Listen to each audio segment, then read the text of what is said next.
Hello students, आज हम शुरू करते हैं चैप्टर 2 सॉल्यूशन और ये हमारा सेकंड लेक्चर है। इस लेक्चर के अंदर हम स्टडी करेंगे vapour pressure of pure liquid.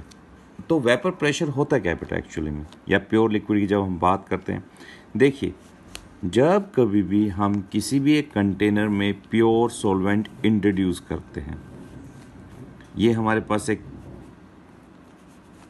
Container हो गया। इस कंटेनर के अंदर मैंने क्या डाल दिया, प्योर सॉल्वेंट। ये हमारे पास प्योर सॉल्वेंट है सारा का सारा।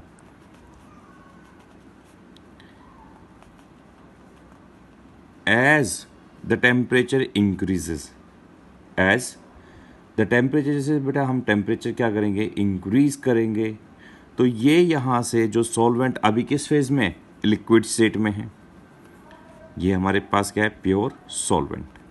और किस स्टेट में है, लिक्विड स्टेट में। जैसे जैसे टेम्परेचर इंक्रीज करेंगे तो ये प्योर वेपर, ये लिक्विड स्टेट से किस में चेंज होंगे, वेपर में। जैसे जैसे वेपर बनते चलेंगे, धीरे धीरे टेम्परेचर इंक्रीज करने पे वेपर से बनते चले जाएंगे बेटा। और होगा क्या, आफ्टर सम टाइम, कुछ समय के बाद ये वेपर प्रेशर, ये जो वेपर्स हैं आपस में एक दूसरे के साथ क्या करेंगी, कोलाइड करेंगी। जैसे एक दूसरे के साथ कोलाइड करेंगी, वापस से किस में कन्वर्ट हो जाएंगी, लिक्विड स्टेट में। तो यहां पे बेटा क्या कंडीशन होगी, यहां पे rate of condensation, rate of condensation जब आपका इक्विलिब्रियम पे होगा, किसके, रेट ऑफ इवेपोरेशन के। जब दोनों के दोनों रेट सेम हो जाते हैं तो देखना हुआ क्या बेटा, जब आपका कोई भी एक लिक्विड की स्टेट में था, लिक्विड में आपने टेम्परेचर इंक्रीज करा, एक कंडीशन ऐसी आएगी जब आपका कोई भी एक लिक्विड वेपर में चेंज होगा और उसी रेट से वेपर किस में चेंज होंगे, लिक्विड में। At that time the vapour pressure, the vapor pressure is the, जब हम बात करते हैं, the vapor pressure is defined as, the vapor pressure is defined as the pressure exerted by the vapors of liquid। इस condition पे जब ये vapours pressure apply करेंगी, क्योंकि इनके पास काइनेटिक एनर्जी, और काइनेटिक एनर्जी है तो बेटा एक दूसरे के साथ क्या करेंगी, ये फोर्स अप्लाई करेंगे या प्रेशर अप्लाई करेंगी। That pressure is known as vapour pressure. तो डेफिनेशन क्या होगी, vapour pressure is defined as the pressure exert by the vapors in the dynamic equilibrium, in the dynamic equilibrium with pure solvent या pure liquid, pure solvent कह दो या pure liquid, at a given temperature, at a given temperature. इसको हम कहते हैं बेटा vapour pressure. जब कभी भी आपके पास, जब ये दोनों की दोनों स्टेट किस में आ जाए, इक्विलिब्रियम पे आ जाती है बेटा, एट अ गिवन टेम्परेचर पे, ये किसी भी एक गिवन टेम्परेचर पे हो जाएगा जाके, कि जब आपका rate of forward reaction, rate of forward और बैकवर्ड दोनों क्या हो जाएंगे, इक्विलिब्रियम पे आ जाएंगे। Then the reaction is set to be in equilibrium. तब जब ये जो वेपर्स है यहाँ पे, ये वेपर्स में चेंज हुए, किसके, वेपर्स ऑफ किसके, प्योर सॉल्वेंट के, जब ये प्रेशर अप्लाई करते हैं किसके ऊपर, वॉल्स के ऊपर आपस में, that pressure is known as vapour pressure of liquid. चलिए अब सेकंड बात करते हैं, ऐसे कौन कौन से फैक्टर्स हैं जो इसको इफेक्ट करते हैं। फैक्टर अफेक्टिंग वेपर प्रेशर, ऐसे कौन कौन से फैक्टर हैं जो वेपर प्रेशर को क्या करते हैं बेटा, इफेक्ट करते हैं। चलिए जब हम सबसे पहले बात करते हैं वेपर प्रेशर को इफेक्ट करने वाला, वो है नेचर ऑफ लिक्विड। पहला कौन सा बेटा? Nature of liquid. देखिए, नेचर ऑफ लिक्विड की जब हम बात करते हैं, इससे मेरा कहने का मतलब हो गया बेटा magnitude of intermolecular force of a liquid, intermolecular force of liquid या इंटरमॉलिक्यूलर फोर्सेस ऑफ लिक्विड या present in liquid, present in a liquid between its molecule, between its molecule. ठीक है बेटा।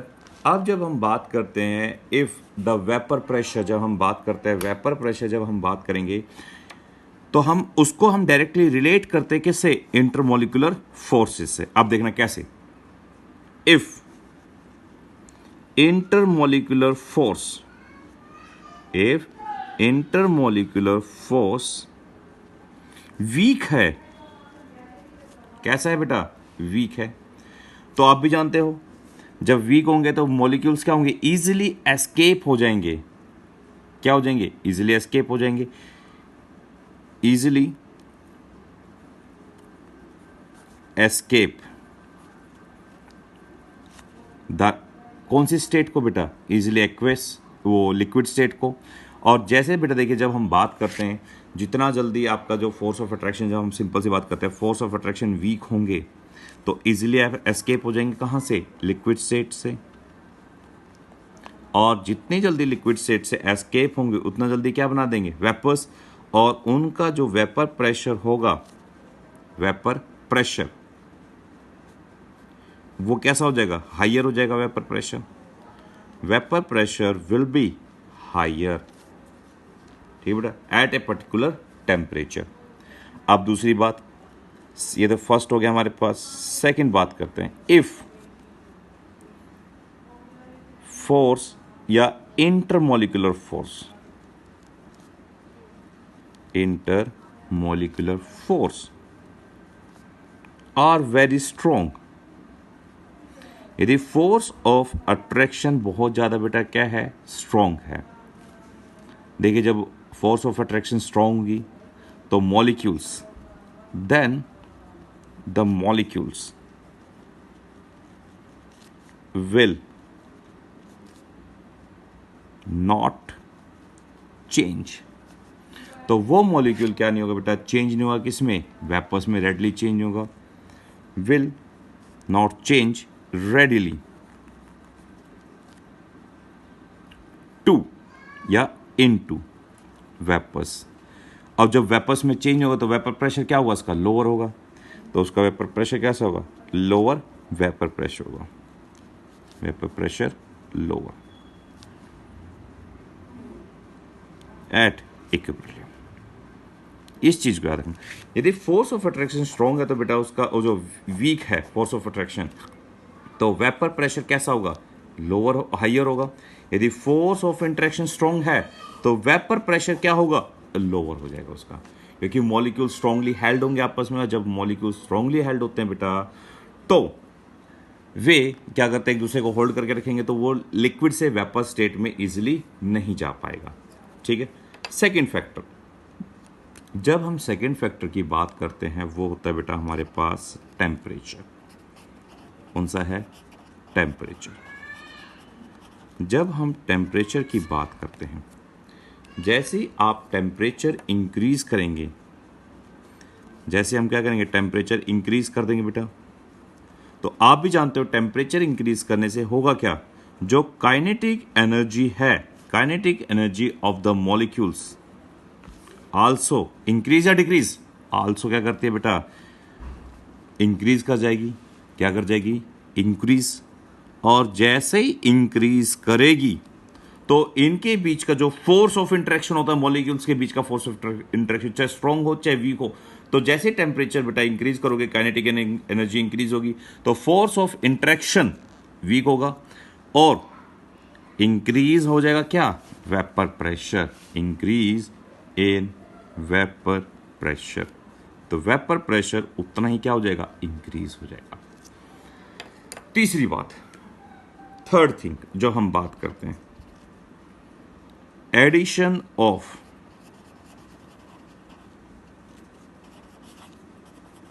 Non volatile solvent. अब देखिए बेटा, यहां पे नॉन वोलेटाइल का मतलब होता क्या है। सॉल्वेंट तो आपको समझ गया कि सॉल्वेंट क्या होता है, तो नॉन वोलेटाइल का मतलब क्या होता है बेटा। नॉन वोलेटाइल ऐसे सॉल्वेंट्स होते हैं जो वेपर्स में चेंज ही नहीं होते। जो किस में चेंज नहीं होते, वेपर्स में चेंज ही नहीं होते। अब कहोगे सर वोलेटाइल क्या है बेटा। सबसे पहले हम बात करते हैं वोलेटाइल की। देखिए, जब हम वोलेटाइल की बात करते हैं तो वोलेटाइल ऐसे सब्सटेंसेस होते हैं, ठीक है बेटा, सॉल्वेंट या सॉल्यूट की बात करते हैं, सॉरी यहाँ पे सॉल्यूट। तो हम बात करते हैं, हमारे पास कोई भी एक सब्सटेंस जब हम बात करते हैं, जब हम सब बताएंगे किसी को, तो हमारे पास जो सब्सटेंस होते हैं वो दो टाइप्स के होते हैं, या तो वोलेटाइल होंगे, दूसरा कैसा होगा, नॉन वोलेटाइल। तो आपसे कहा जाए कि वोलेटाइल सब्सटेंसेस कौन से होते हैं बेटा, तो देखिए, वोलेटाइल सब्सटेंसेस वो सब्सटेंसेस होते हैं जो लो टेम्परेचर पे या एट, हम बात करते हैं रूम टेम्परेचर पे, जो लिक्विड से वेपर, लिक्विड से किसमें, वेपर स्टेट में क्या हो जाते हैं, इजिली चेंज हो जाते हैं, वेपर स्टेट में इजिली चेंज हो जाए, और with giving small energy, with giving small heat, या तो स्मॉल हीट दे दो जिससे वो लिक्विड से इजीली किस में चेंज हो जाए, वेपर स्टेट में, दैट आर वोलेटाइल लिक्विड। और एग्जांपल देखिए, एग्जांपल जब हम बात करते हैं, आपने डेली लाइफ में एसीटोन देखा है, नेल पेंट रिमूवर जिसे हम कहते हैं, आप उसे ओपन छोड़ दीजिए, वो किस में चेंज हो जाएगा, जल्दी जल्दी किस में चेंज हो जाएगा, वेपर स्टेट में। तो ऐसे सब्सटेंसेस सारे क्या होते हैं, वोलेटाइल होते हैं। पेट्रोल देख लीजिए, पेट्रोल भी क्या होता है बेटा, थोड़ी देर में उड़ जाता है, ठीक है। तो ऐसे सब्सटेंसेस को हम कहते हैं वोलेटाइल लिक्विड। और नॉन वोलेटाइल लिक्विड कैसे होंगे, नॉन वोलेटाइल लिक्विड वो होते हैं बेटा which do not change into vapour state, वो वेपर स्टेट में चेंज ही नहीं होते, ऐसे सब्सटेंसेस को कहा जाता है वोलेटाइल लिक्विड। जैसे बेटा जब हम बात करते हैं, आपके पास एग्जांपल आ गया सॉल्ट। सॉल्ट आप उसको कितना भी हीट कर लो, रूम टेम्परेचर पे, हाई टेम्परेचर पे कितना भी चेंज हीट कर लीजिए, वो कभी भी वेपर स्टेट में चेंज नहीं होते। आपके पास दूसरा एग्जांपल हो गया डस्ट, ये भी कैसा है, नॉन वोलेटाइल है, कितना भी आप कर लीजिए ये भी क्या नहीं होते बेटा, चेंज नहीं होते, किसमें, वेपर स्टेट में। तो ये सारे के सारे क्या हैं बेटा, आपके पास नॉन वोलेटाइल कंपाउंड्स, ठीक है। तो यहां पे हम बात करते हैं नॉन वोलेटाइल सॉल्यूट की। देखिए होता क्या है, सिंपल सा एक्सप्लेन करना शुरू करते हैं इसको। मेरे पास एक बीकर था, ये देखिए, ये एक बीकर है हमारे पास,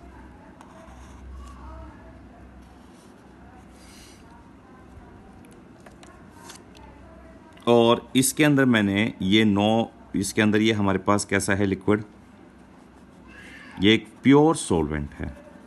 क्या है, प्योर सॉल्वेंट। देखिए, at a particular temperature, at a particular temperature, किसी भी एक पर्टिकुलर टेम्परेचर पे ये प्योर सॉल्वेंट किस में चेंज होगा, वेपर्स में। तो जैसे ही वेपर्स में चेंज होगा है टेम्परेचर हीट करने पे, तो ये लिक्विड्स किस में चेंज होगा, वेपर्स में। और जैसे जैसे टेम्परेचर इंक्रीज करोगे तो ये वेपर्स में चेंज होता चला जाएगा, और एक टेम्परेचर ऐसा आएगा कि यहाँ पे इन दोनों के बीच में क्या हो जाएगी, इक्विलिब्रियम होगा। तो ये वेपर से लिक्विड में चेंज होंगे, और लिक्विड से किस में चेंज हो जाएंगे, वापस लिक्विड से वेपर, वेपर से लिक्विड, इक्विलिब्रियम एस्टेब्लिश हो गया। अब क्या करें, इसी प्योर सॉल्वेंट के अंदर मैंने क्या करा बेटा, अब इसके अंदर हम नॉन वोलेटाइल सॉल्यूट ऐड कर देते हैं। हमने नॉन वोलेटाइल सॉल्यूट ऐड कर दिया, देखिए ये हमारे पास नॉन वोलेटाइल सॉल्यूट है, और जैसे ही हम इसको हीट करते हैं, क्या करते हैं, हीट करते हैं। अब मैंने हीट करा तो जो वेपर्स होंगी वो क्या करेंगी, इससे ऊपर जाएंगी और टकरा के क्या होगी, नीचे आ गई। फिर और हीट करा, टकरा के नीचे आ गई, कुछ वेपर्स निकल के बाहर चली गई, ऐसे ऊपर चली जाएंगी, और कुछ टकरा के वापस आ जाएंगी। तो सेम टेम्परेचर पे, अब आप खुद देखिए, ये यहाँ पे अब क्या कहलाएगा, सॉल्यूशन कहलाएगा। अब जब बात करते हैं बेटा, तो सेम टेम्परेचर पे मुझे बताइए वेपर्स किसके ज्यादा होंगे, प्योर के या सॉल्यूशन के। तो यहां पे तो वेपर्स कम होंगे।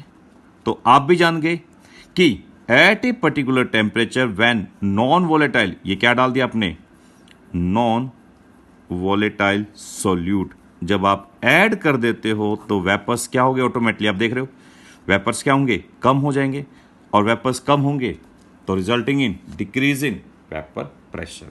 तो हम यही कहते हैं बेटा, जब आप कोई भी नॉन वोलेटाइल सॉल्यूट ऐड करते हो तो वेपर प्रेशर क्या हो जाता है, डिक्रीज होता है। सिंपल सी कहते हैं, due to addition of non volatile solute,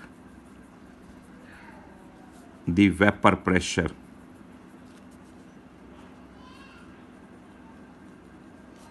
of the solution decreases। Solution का वेपर प्रेशर क्या हो गया, डिक्रीज कर गया बेटा।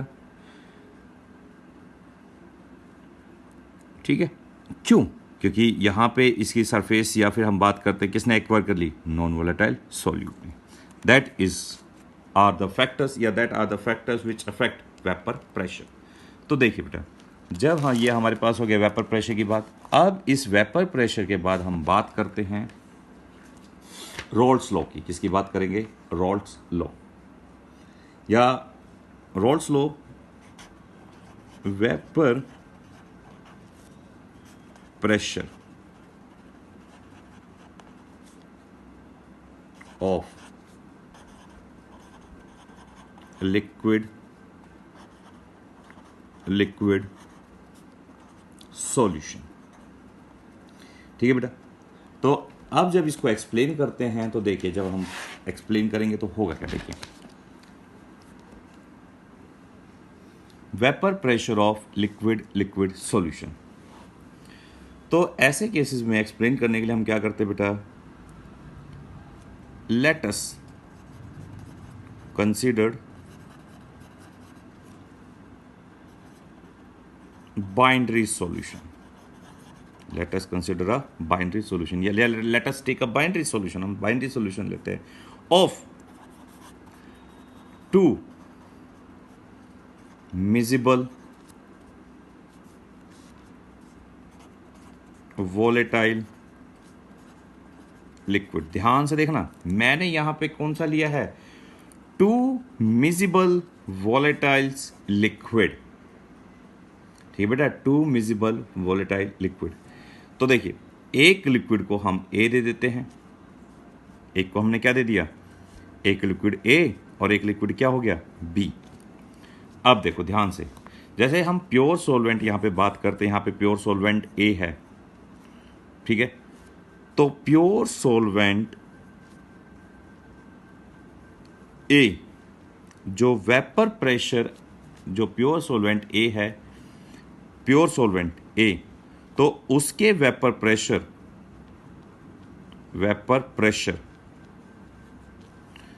को हम प्योर वेपर प्रेशर कहेंगे। क्या कहेंगे, प्योर वेपर प्रेशर। तो प्योर वेपर प्रेशर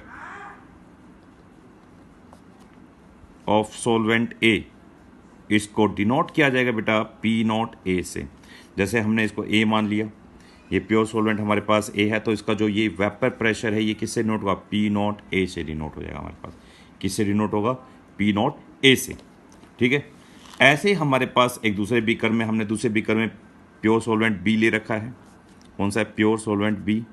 तो उसका जो प्योर वेपर प्रेशर होगा, pure vapour pressure of solvent B किससे डिनोट हो जाएगा, पी नॉट बी से रिप्रेजेंट करेंगे। किससे रिप्रेजेंट करेंगे, पी नॉट बी से रिप्रेजेंट करेंगे उसको। ठीक है बेटा, और देखिए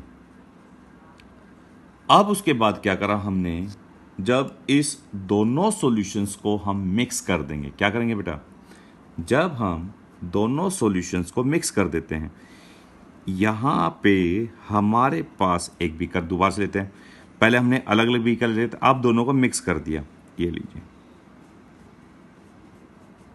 ये हमारे पास, ये इस ऑरेंज वाले को मैं, पिंक वाले को ए मान लेते हैं, और दूसरा हमारे पास है ब्लैक वाला, ये देखिए, और दोनों के दोनों कैसे हैं, वोलेटाइल, ये बी हो गया हमारे पास। ठीक है बेटा, ये हमारे पास ए और बी हो गया, कंसीडर हमने कर लिया। अब देखिए, जैसे जैसे आप ये जो हमारे पास हैं, ये एक दूसरे के साथ क्या करेंगे, फोर्स ऑफ इंटरेक्शन इनके बीच में मिजिबल है, तो एक दूसरे के साथ फोर्सेस भी अप्लाई करेंगे। फोर्स कैसा, मतलब क्या है बेटा, जब हम इन दोनों को मिक्स कर देंगे, either they will form bond with each other, और जैसे ही बॉन्ड फॉर्मेशन करेंगे तो वेपर प्रेशर क्या कर जाएगा, डिक्रीज कर जाएगा। और दूसरी बात ध्यान से देखना, जब हमारे पास ये अलग अलग कंटेनर में थे, जैसे ये हमारे पास सिर्फ प्योर ए, ये क्या है, प्योर ए, तो यहां पे जो वेपर प्रेशर होगा वो क्या कहलाएगा, पी नोट ए। ऐसे दूसरे बीकर में हमने क्या ले लिया, ये हमने बी ले लिया, प्योर बी, और ये जो वेपर प्रेशर होगा ये क्या कहलाएगा, पी नॉट बी।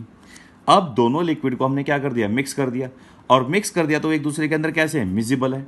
और मिजिबल का मतलब क्या है बेटा, कि वो एक दूसरे के साथ फॉर्मेशन कर सकते हैं बॉन्ड की। अब जो बॉन्ड की फॉर्मेशन करेंगे और एक दूसरे के साथ क्या करेंगे, सिंपल, ये ए और B, A and B both interact with each other, एक दूसरे के साथ क्या करेंगे, इंटरेक्ट करेंगे विद ईच अदर। और जैसे ही एक दूसरे के साथ इंटरेक्ट करेंगे तो एक दूसरे के वेपर प्रेशर को भी क्या करेंगे, डिक्रीज करेंगे, क्योंकि यहां पे वेपर प्रेशर ए के भी बनेंगे और यहां पे वेपर प्रेशर किसके बनेंगे, बी के भी बनेंगे। ठीक है बेटा, ए और बी दोनों के बनेंगे। अब ए और बी एक दूसरे के साथ क्या करेंगे, इंटरेक्शन करेंगे, जिससे इनका वेपर प्रेशर क्या हो जाएगा, डिक्रीज कर जाएगा। पहले से सॉल्यूशन के अंदर क्या कर जाएगा, डिक्रीज। क्यों, क्योंकि एक दूसरे के साथ कोलाइड भी करेंगे आपस में। पहले क्या होता है, सिर्फ आपस में कोलिजन हो रहा था कि इक्विलिब्रियम एस्टेब्लिश हो गया। अब क्या करेंगे बेटा, जब वेपर प्रेशर तो मेंटेन सेम रखना है, तो एक दूसरे के साथ इंटरेक्ट करेंगे। इंटरेक्ट करने की वजह से एक दूसरे के साथ, यानी इंटरेक्ट करने का मतलब क्या है, ये कोलिजन भी करेंगे, वॉल्स के साथ भी करेंगे, तो वेपर प्रेशर ऑटोमेटिकली क्या करेंगे, डिक्रीज कर जाएगा। ठीक है, जैसे फॉर एग्जांपल एक चीज और, इंटरेक्शन करने का दूसरा मतलब एक दूसरे के साथ बॉन्ड बना लेंगे, बॉन्ड भी बना सकते हैं, जिसकी वजह से अगेन क्या हो जाएगा, वेपर प्रेशर डिक्रीज कर जाएगा। देखिए, अब जब यहां पे वेपर प्रेशर डिक्रीज कर गया तो वो वेपर प्रेशर कहलाता है हमारे पास पार्शियल वेपर प्रेशर।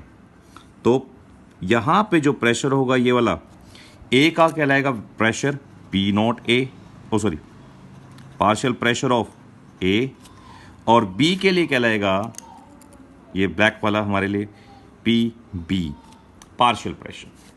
क्योंकि प्योर में जब होता है तो P naught A.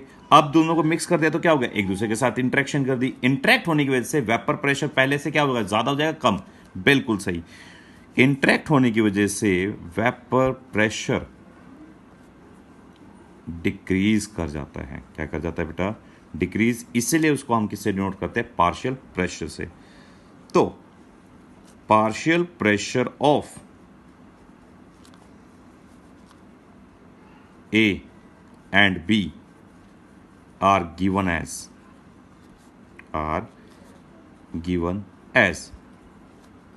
PA and PB respectively।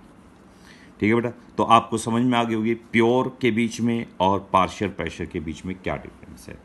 तो देखिए, इसके बाद हमारे पास एक साइंटिस्ट आया जिसने इन दोनों के बीच में रिलेशन दिया, the relationship between partial pressure and pure vapour pressure. उसने क्या बताया, तो वो साइंटिस्ट कौन था, that scientist is known as, जब उसकी बात करते हैं, दैट इज रॉल्ड्स लॉ। क्या कौन सा बेटा वो? Roles law. And vapour pressure of liquid solution. ठीक है, अब इसने क्या कहा जब हम रोल्स लॉ की बात करते हैं, और बेटा ये सीबीएसई के लिए हमारे पास बहुत इंपॉर्टेंट है, इससे न्यूमेरिकल भी आते हैं। ठीक है, चलिए शुरू करते हैं रोल्स लॉ। देखिए रोल्स लॉ ने क्या कहा बेटा, द वेपर प्रेशर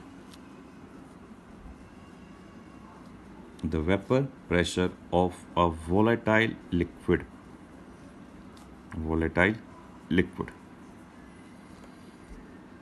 ठीक है, या इनमें से कोई सा भी एक कंपोनेंट, वोलेटाइल लिक्विड या फिर component, present in a solution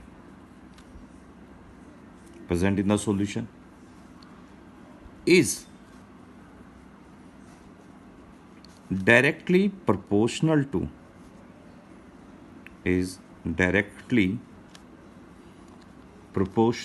to किसके डायरेक्टली प्रोपोर्शनल होगा? इट्स मोल फ्रैक्शन के, directly proportional to its mole fraction. ध्यान से सुनना, यहां पे जितने भी आपके पास वेपर स्टेट में हैं, क्या चीज, मॉलिक्यूल्स ऑफ ए, वो डायरेक्टली प्रोपोर्शनल हैं किसके? इसके पार्शियल प्रेशर के। सिंपल सी बात है, यानी जितना ज़्यादा मोल फ्रैक्शन होंगे, यानी जितने ज़्यादा हमारे पास वेपर्स होंगे किसके? ए के, उतना ज़्यादा क्या होगा उसका? वेपर प्रेशर होगा। तो mole fraction of that component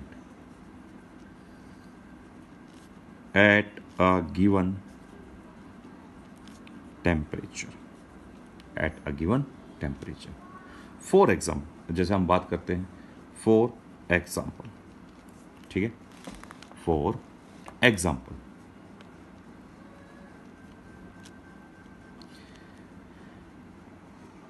component ए या लिक्विड ए की बात करते हैं, तो partial pressure of A is directly proportional to its mole fraction. किसके डायरेक्टली प्रोपोर्शनल हो गया? इसके मोल फ्रैक्शन के डायरेक्टली प्रोपोर्शनल हो गया। ठीक है बेटा, अब देखिए P A is equal to में P naught A x A, P naught A x A, this is called Henry's law. ऐसे हम बात करते हैं कंपोनेंट बी की। किसकी बात करते हैं बेटा? Component B. तो क्या हो जाएगा? Partial pressure of B is directly proportional to its mole fraction. तो P B is equal to P naught B x B. ये हमारे पास क्या कहलाता है? Henry's law. ठीक है बेटा, अब देखिए, हेनरीज लॉ कह रहा है, रोल्स लॉ। ठीक है, अब हम बात करते हैं बेटा इसके बाद इसके रिलेशनशिप की, यानी कैसे हम इसको एक्सपेंड कर सकते हैं। देखिए,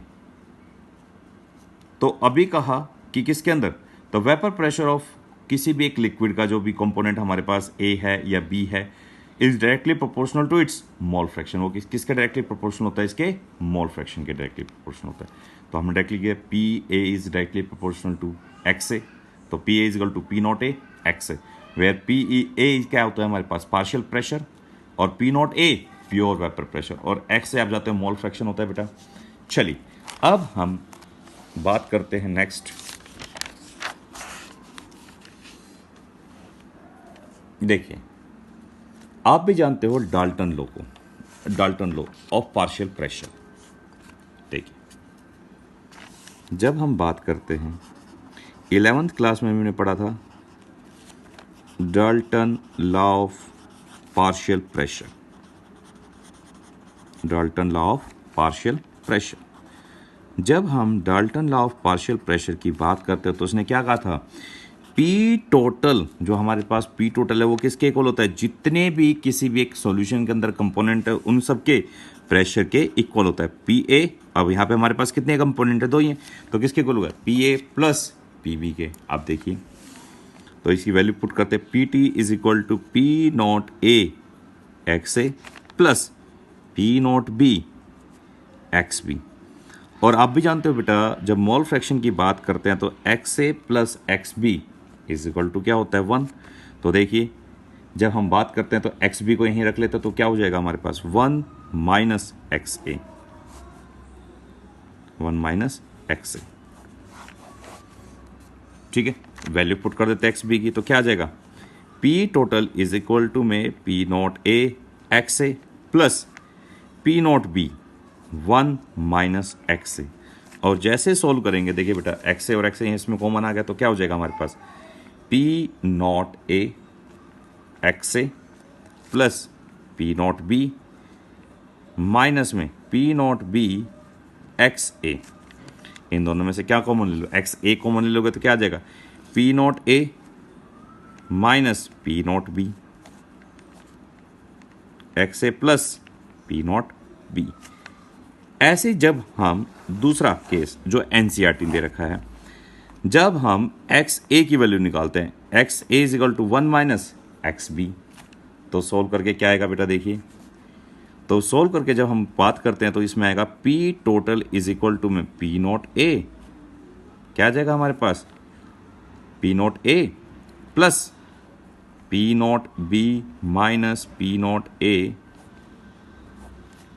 P naught B minus P naught A x A, ये हमारे पास आ जाएगा।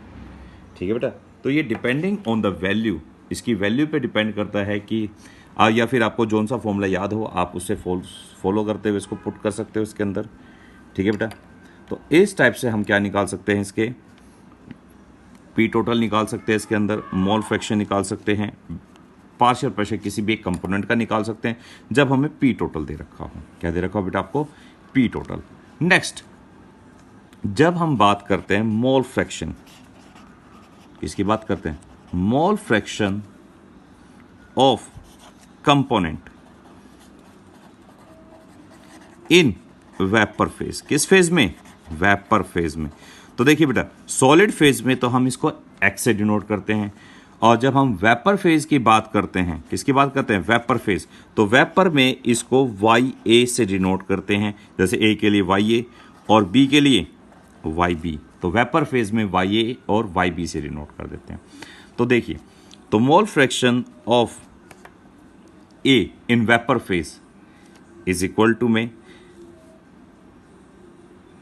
P A upon P total, P A upon P total. ऐसे ही वाई बी क्या हो जाएगा, P B upon P total. क्योंकि बेटा आपने 11th क्लास में एक फॉर्मूला पढ़ा था, देखिए ध्यान से, आपने पढ़ा था P A is equal to में X A P total, mole fraction, ये पढ़ा था आपने 11th क्लास में। तो यहाँ पे हमने क्या कर दिया, इस मोल फ्रैक्शन को वेपर प्रेशर में चेंज कर दिया, या मोल फ्रैक्शन इन वेपर फेज में रिप्रेजेंट कर दिया इस टाइप से। तो हमारे पास फॉर्मूला ये आ गया। तो वाई ए क्या हो सकता है, y A is equal to P naught A x A upon P total, और जब हम बात करते हैं वाई बी की क्या हो जाएगा, P B y B upon P total, इस टाइप से। हाँ जी बेटा, लास्ट इसका आज की वीडियो, इस वीडियो का लास्ट टॉपिक हम जब बात करते हैं तो क्या है हमारे पास, Rolle's law as a special case of Henry's law। देखिए बेटा जब हम बात करते हैं हेनरीज लॉ की, किसकी बात करते हैं, हेनरीज लॉ।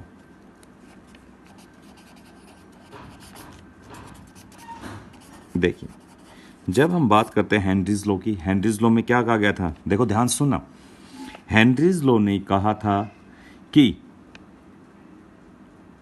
जब भी हमारे पास कोई भी, हम किसी भी लिक्विड के या किसी भी गैस को जितना प्रेशर करते हैं तो solubility of the gases in liquid उतनी ज़्यादा क्या हो जाती है, इंक्रीज हो जाती है। तो पी ए, देखो यहाँ पे ए से रिप्रेजेंट कर रहा हूँ क्योंकि गैस ए है, KHXA, ये तो हेनरीज लॉ ने कहा था, यानी जितना ज़्यादा प्रेशर आप अप्लाई करोगे उतनी ज़्यादा सोलिबिलिटी गैस की क्या होगी, इंक्रीज होगी लिक्विड के अंदर, that is called Henry's law. और रोल्स लॉ ने क्या कहा था, देखो अभी हम बात करते हैं रोल्स लॉ की, कि जितना ज़्यादा कोई भी एक लिक्विड किस में चेंज होगा, वेपर में चेंज होगा, वो क्या होगा, उसका वेपर प्रेशर रिप्रेजेंट करेंगे। तो P A is equal to में P naught A x A, देख रहे हो दोनों फॉर्मूले, इन दोनों फॉर्मूले में सिर्फ डिफरेंस किस चीज़ का है, हेनरीज लॉ में के एच आ जाता है और रोल्स लॉ में पी नॉट ए आता है। और किसी भी एक कंडीशन में जब हम बात करते हैं या किसी भी कंडीशन पे जब ये दोनों प्रोपोर्शनलिटी कांस्टेंट क्या हो जाएं, सेम हो जाते हैं, व्हेन, क्योंकि दोनों में सिर्फ डिफरेंस तो इसका है, व्हेन के H and P naught A become equal, तब उसे हम क्या कहेंगे, स्पेशल केस कहेंगे, हेनरीज लॉ का। ठीक है बेटा, क्या कहेंगे हम, हेनरीज लॉ का स्पेशल केस कहेंगे। ठीक है, तो इसी के साथ बेटा ये हमारा थियोरेटिकल पार्ट खत्म हुआ। अब मैं सोच रहा हूं आपको एक न्यूमेरिकल कराने के लिए इस चैप्टर का, इसी फॉर्मूले के ऊपर बेस्ड, क्योंकि ये जो हमारे पास जो फॉर्मूला है बेटा बहुत इंपॉर्टेंट है, इनके ऊपर क्वेश्चंस आते हैं। तो चलिए एक क्वेश्चन न्यूमेरिकल मैं आपको करा के दिखा देता हूँ कैसे न्यूमेरिकल होते हैं। तो एक बार मैं बुक ओपन कर लेता हूँ साथ में, मेरे पास दो किताब NCERT किताब अभी मेरे पास है नहीं इस वॉल्यूम की, मेरे पास अभी दिनेश है, तो मैं दिनेश की बुक ओपन करते हैं, उसमें न्यूमेरिकल देखता हूँ कहाँ पे हैं ये। ठीक है, चलिए, हाँ जी,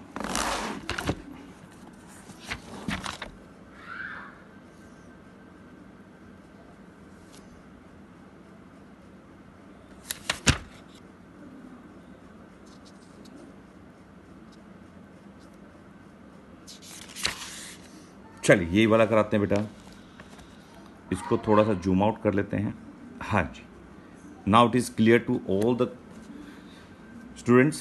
देखिए बेटा, जब हम बात करते हैं इस टाइप के न्यूमेरिकल्स की, और ये वाले क्वेश्चन CBSE बोर्ड में बहुत आते हैं, तो देखिए इन क्वेश्चंस में हमें क्या क्या दे रखा है। देखिए, the vapour pressure of benzene and toluene at, यानी हमें क्या दे दिया, प्योर। और देखिए मैं पहले बता रहा हूँ ये जो क्वेश्चन है ये CBSE के लिए भी इंपॉर्टेंट है, CBSE में दे रखा है।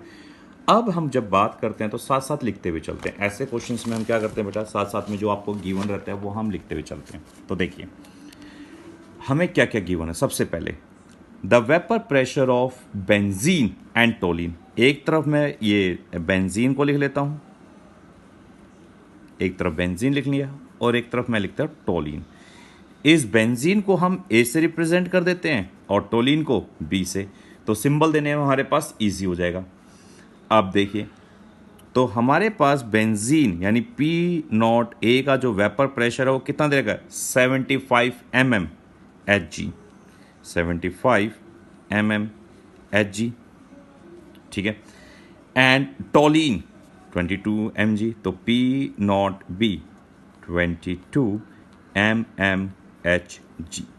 ठीक है, अब देखिए, अब वो कह रहा है, फुल स्टॉप लगा दिया उसके बाद, अब वो कह रहा है 23 ऑफ बेंजीन, यानी गिवन मास दे दिया, और गिवन मास को हम W से नोट करते हैं, WA इसका 23.4 ग्राम, यानी 23.4 gram of benzene and 64.4 gram of toluene are mixed, दोनों को मिक्स कर दिया, ये हमारे पास WB दे दिया बेटा।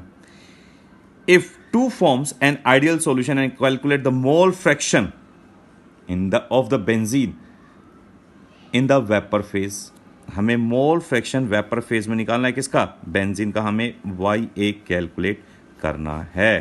क्या कैलकुलेट करना है, YA। अब वो कह रहा है assuming that the vapour pressure in the equilibrium with the mixture at the, calculate the mole fraction in the vapour phase assuming that the vapours are in the equilibrium, यानी दोनों की जो वेपर्स हैं वो इक्विलिब्रियम पे क्या है, same है एट द गिवन टेम्परेचर, तो इक्विलिब्रियम पे है। तो चलिए शुरू करते हैं, तो हमें YA कैलकुलेट करना है। तो देखिए जब हम शुरू करते हैं फॉर्मूले लिखना, तो देखो फॉर्मूला हमारे पास क्या होता है, ध्यान से देखना, मैं इसको जूम इन कर लेता हूं थोड़ा सा जिससे आपको और बढ़िया विजिबल हो जाए बेटा। देखिए, तो हमें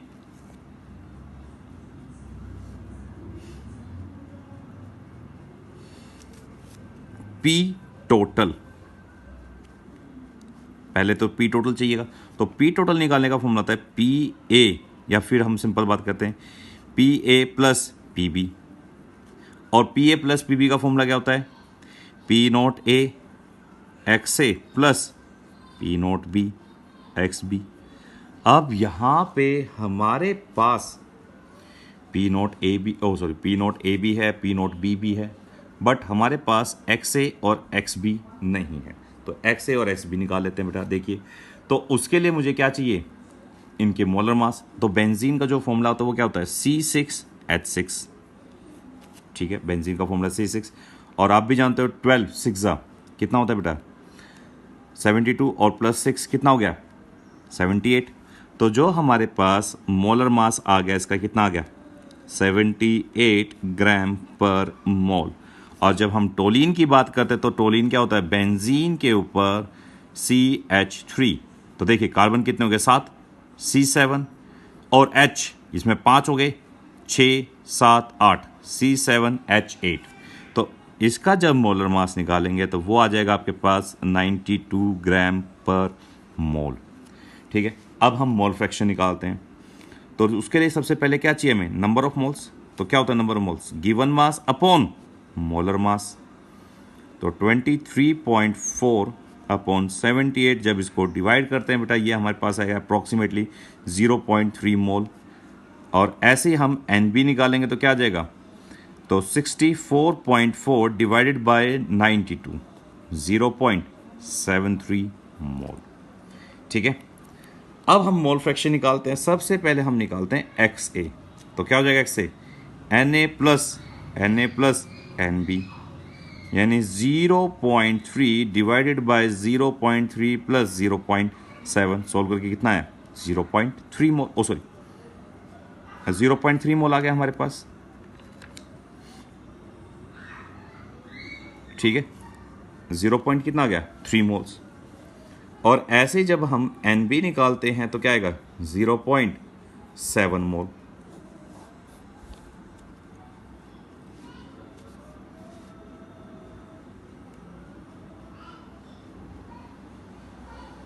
ठीक है बेटा, अब हम क्या निकालेंगे? इस वाले में पुट कर देते हैं P total. P total is equal to में P naught A x A plus P naught B x B. तो आपके पास P नॉट A कितना है? 75 इंटू 0.3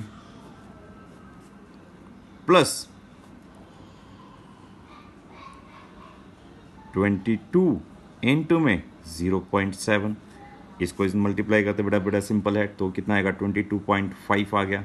और इसको मल्टीप्लाई करते हैं 15.4, तो ऐड करने पे हमारे पास आया 37.9 mm Hg। हमारे पास आ गया P टोटल, आ गया हमारे पास P टोटल। अब P टोटल के बाद क्या करते हैं बेटा? हम सॉल्व आउट करते हैं इसको। किसके लिए? वाई ए, क्योंकि हमें वाई ए कैलकुलेट करना, तो क्योंकि हमने सबसे पहले हमने कहा था क्या कैलकुलेट करना है? वाई ए। तो वाई ए क्या हो जाएगा हमारे पास? पी ए अपॉन में पी टोटल। पी ए हमारे पास क्या होता है? पी नॉट ए एक्स से, और वो जो हमने मल्टीप्लाई करा पी नॉट ए एक्स से, ये रहा, तो कितना है? 22.5 डिवाइडेड बाय में 37.9। और जब इसको डिवाइड करते हैं तो हमारे पास आ गया 0.59। तो इसके बाद हम लिखेंगे मोल fraction of benzene, mole fraction of benzene in vapour phase. कितना आ गया आपके पास? 0.59। ठीक है बेटा, अब देखिए एक क्वेश्चन और कर लेते हैं, सेम टू सेम। इसका एनसीईआरटी का है हमारे पास, और सीबीएसई में बहुत बार आ रखा है बेटा। कंपार्टमेंट आया था 2017 के अंदर यही क्वेश्चन। देखिए, हाँ जी, तो जो जो गिवन है हम साथ साथ में लिखते चले जाएंगे इसके अंदर। हाँ जी, देखिए बेटा, the vapour pressure of pure liquid A and B. हमें वेपर प्योर पर प्रेशर दे दिया। आप देखिए, यानी पी नॉट ए आपको कितना दे दिया? 450 mmHg। और P नॉट B कितना दे दिया आपको 700 mmHg। Temperature 350। Calculate the composition of the mixture if total vapour pressure P total हमें कितना दे रहेगा 600 mmHg। हमें बेटा इसमें कैलकुलेट करना है XA भी कैलकुलेट करना है, ये आपको कैलकुलेट करना है, XB कैलकुलेट करना है, क्योंकि इसने साफ साफ करा कंपोजिशन आपको कैलकुलेट करनी। आल्सो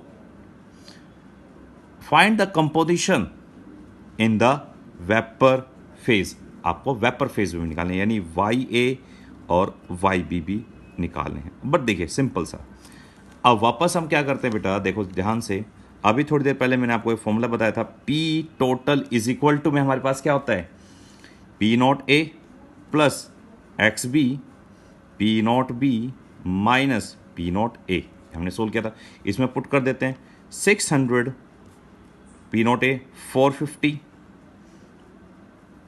mmHg लिखा था, यूनिट छोड़ दीजिए थोड़ी देर के लिए, 450 XB P naught A 700 minus में 450, इसको इधर ले जाए तो कितना आएगा बेटा सोल्व करके, जब इसको यहाँ पे इस साइड में लेके जाएंगे तो हमारे पास आएगा 150 XB, इसको डिवाइड माइनस करेंगे 250, तो हमारे पास आ गया XB is equal to 150 divided by 250।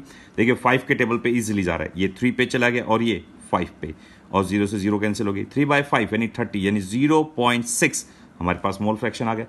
और जब हमारे पास XB आ गया तो हमारे लिए XA क्या हो जाएगा, आप भी जानते हो 1 माइनस XB, और जैसे 1 माइनस XB करेंगे तो XA कितना आ जाएगा आपके 0.3। ठीक है बेटा, तो ये हमारे पास XB निकल गया और XB और XA निकल गया, तो हमारे पास XB आया कितना 0.6 एंड XA 4, क्योंकि माइनस करेंगे तो 0.4 आएगा, 0.4 ये आ गया हमारे पास XA एंड XB।